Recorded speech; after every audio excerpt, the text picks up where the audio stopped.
Hello, my name is Gideon. This is my fourth year at Marq, and this is my project trailer for my sophomore capstone on C++. This year, I decided to try and learn the programming language C++ for my capstone. So far, I have around 30 hours in this capstone project.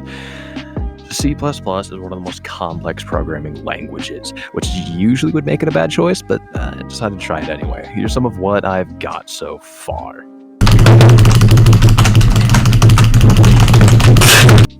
Alright, so the usefulness of the Hello World program is debatable because it's a lot easier to just type Hello World normally, but the Hello World program is classic, so I did it anyway. Alright, now moving on quickly. Variables. Variables are very important in C++.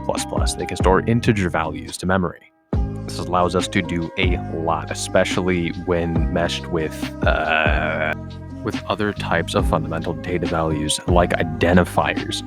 Identifiers are also important, and a valid identifier is any string of letters, underscores, and digits that isn't already reserved.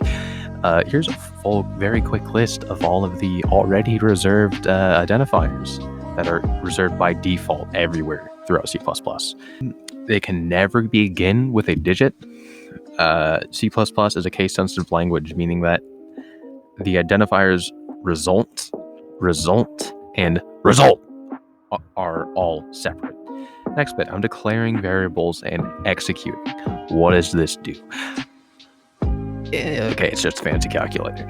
This is an example of what variables can be used for, though. Currently, I don't have a program that I can properly utilize for this, but this is a great example of what they're good at. One of the major strengths of the C++ language is its rich set of compound types, which the fundamental types are building blocks. One of these fundamental types is a string along with identifiers, variables, and a huge number of other things.